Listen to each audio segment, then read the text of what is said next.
And for a more in-depth conversation on the current protest, we are now joined here in the studio by retired Marine Corps Colonel Ariel Sirubin. Thank you for coming, sir. Yeah, good afternoon, Ariel, good Sec, afternoon and to good you. afternoon, Pinky. How are you? Did you attend the rally? Kasi nasa shirt niyo po si Trillion Yes, Peso March yes, movement. I attended the rally. I saw some, personalities there that, well, they're all, I think, pareha-parehas kami na galit sa nangyayari. Pero So, walang mga kapwa yung dating sundalo na nag-advocate na Withdrawal. tulad nila General Pokis. well, ito yung ano there are so many relevant messages, even they're all valid messages. But sad to say, some of the messengers are not really that credible. Sino ho yung mga hindi credible? I don't want to name names, but alam naman natin, pagka nagbigay sila ng mga comment, nababash ba? May mga comment na dati-dati, ganito sila, ganyan. So, even when we had the chance ba na nag-usap kami ni Omet, ni General Browner, one time nagpagupit ako. Di pumunta siya, sabi ko sa kanya, Omet, you're doing good. Keep it up. Remain steadfast. I saw that manifesto last time, signed by retired senior officers. But sabi ko, you should be more discerning because not all senior officers have good reputation. They were just, they arrive at that position because of the good graces of their principals. So, alam mo naman For yan. example, a previous administration, because they were assigned, yes, etc. yes. So, alam naman daw niya. And you know what, sabi ko, with what happened, you know naman what I know, what was my journey before, di ba? I was twice jailed, experienced death. I was brought to the morgue of the Quirino Labor Hospital. So, if we are not united, forget it. Because the animosity that was created from soldiers fighting each other took many years to heal. Let me ask you one thing. You were, the noise about withdrawal of support was much, much louder in the first rally in September 21. However, this time around, there seems to be no reverberation of the same call of withdrawal of support. Could you explain the difference? Well, sabi ko nga dyan, we are now left with, yung choice ba na between the devil and the deep blue sea. So you might as well choose the lesser evil.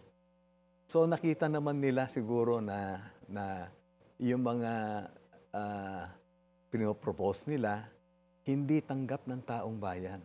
It was very clear to them, you think, na talagang hindi tinanggap ng taong bayan. Well, nakikita ko kasi any extra constitutional na means hindi tanggap ng taong bayan. And even ito nga kasi I don't talk to my son kasi I know may bias na but I talk to junior officers, lieutenants, captains. What are they saying, Colonel? Ang sabi nga nila, sir, every time we hear you, we watch you or yun sa mga interviews, ang subtle message, you've learned your lesson. And besides, sabi nila, yung daw armed forces ngayon, malayo-malayo na dun sa armed forces namin noon. Natotoo naman kasi during our time, di ba? Bigyan kami ng boots, issue kami, akyat kami ng bundok, pagbaba, sira na. No? Ganon ng mga nag-operate So what is it, Colonel? Now, mas alaga po? Ganun ho ba? Is that the mas message? professional sila, yung beneficyo nila, mas malaki na kaysa dun sa dati namin. Ang sabi nga nila, sir, is it worth taking the risk? Kasi yung beneficyo raw nila, maayos na naalagaan sila.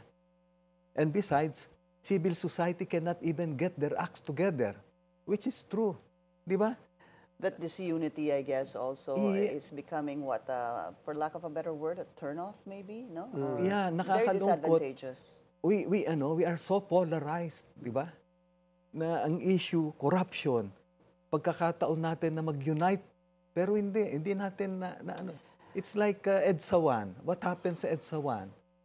Di ba? Natapos yun. It was a bloodless people power revolution. Wow, it was a God-given opportunity for us to unite. But what happened? Nagkaroon tayo, nimili tayo ng mga leaders na naging vindictive. So, ganito pa rin tayo hanggang ngayon. And I have another curious question. Because parati pag may pag-uusap ng withdrawal of support, malakas ang ingay ng mga retired officers. How, in practical terms, how influential are the retired officers? Kasi parang sila yung nagpa-fronta kapag may angal or like for instance withdrawal support. A number of 9 generals together with General Pokis came out, no? So, gaano ba kalaki ang impluensya ng mga retired officers sa active service? Yeah, ganun nga yung sinasabi ko. Not all senior officers have good reputation. Ganun din ang sabi, yung mga sundalo ngayon, o men in uniform, they're more discerning now. So it's not blind loyalty to wala, kasi superior. pagka-retired ka na, civilian ka na eh. Civilian ka na. So, hindi talagang, hype up ang influensya ng mga retired officers. Kasi pag sila nagsalita, akala mo talagang susunod ng actives. May dating kasi, Edwin, Oo nga eh, diba? kaya nga eh. We non-military We, the don't know retired. the system. Well, totoo yun. Kasi siyempre, sa ngayon, di ba, puro ito propaganda, puro lahat trying to win the hearts and minds of the people. But yun na nga, ang sana sabi ko, yung messenger nito talagang Credible. pinapaniwalaan ng mga kasundaluhan, lahat ng mga kapulisan natin. Kasi gaya kunwari kay Chief of Staff, sabi ko sa kanya, "Oh, Met, you're doing good. You keep it up." What about you, Colonel Ariel? How many times, or were there times na lang that you were being asked to join the group of retired military personnel and officers, rather, to call for, one thing or another, maybe withdrawal of support? Well, Ilang beses ka hubang niyaya?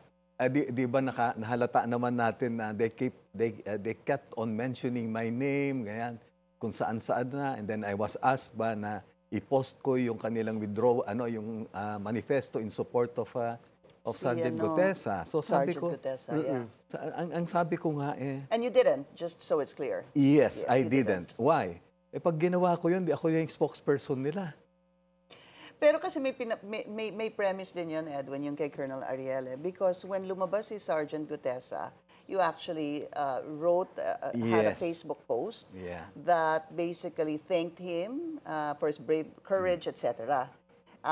But after that, what happened, sir? Well, sabi ko nga, I was asked by the Senator Ping to help him locate Sergeant Gutesa. I tried. Nagpalit na sila ng cellphone. Even yung mga kabatch niya, I attended the Marine Veteran Day just to look for him. Hindi siya nag-attend doon. So, may nagsasabi na kinustody raw siya ng Marines. Wala siya ron. So ngayon, ang pakiusap ko lang, magbalik siya uli sana para iklaro niya. Kasi there are so many things ba na hindi na-clarify dahil walk-in siya na resource person, na witness, di ba? So kung kung na-schedule sana yung pag-appear niya ron, edi yung mga senators na magtatanong, nakapag-prepare sila. Yeah. I understand kasi ang Marines are very strong knit community. Eh. Very tight. Yes. Very tight. No? In fact, I remember asking one former chief of staff, and he in fact asked, I asked him, kilala mo ba itong Gutesa? Ang sinabi sa akin ng former chief of staff was, kausapin ko si Ariel. Si Colonel Ariel ang yes. kilala eh. Well, ganito yon, no? Hindi naman tayo mag-surface na gano'n na hindi rin tayo naggagawa ng due diligence, di ba? Correct. So I asked, sabi nga nung isa, "Sir, kasama natin nga sa all-out war." No, nasa 4th Marine Battalion ka, nasa 1st Battalion siya. First Battalion naman ako. And then, kaya pala siya na-detail sa mga VIPs noon kasi maari siguro, snappy. Member siya ng Marine Security and Escort Group. Yeah. Na kung may nagre-request, siya pinapadala. Nasa rin siya, Intel trained. So, he must, di ba? Parang, okay to. And sa pag-appear niya na gano'n, wow, sabi ko, dating niya, Marines na Marines, di ba? Parang with conviction lahat. Only to find out later on na maari siguro, I don't want to pass judgment na he was just used, pero sana kumarap siya uli. Di ba? Yun po yung panawagan ninyo. Yeah, yun ang panawagan ko. Kasi sabi ko nga, para ako napaso nito. Pero papanindigan ko kasi nakita ko naman yung kanyang credentials nung And that was your initial reaction Yes. upon his, Yeah. when he testified in the Senate When as he a surprise testified, witness yes. at that time. All right, so moving on, yung sinasabing withdrawal of support, balikan pa, in summary, nakikita niyo ho ba that the noise, there's really not much noise about that? Oh, Hindi wala ho naman. maingay. Yeah. So it just fizzled Nag-die out. down siya. Parang even kanina, di ba? I joined the MUP for United Philippines. Yung ina-advocate niya, no regime change. Transparency and accountability, protection of the West Philippine Sea, pension ng mga kasundalan, mga kapulisan.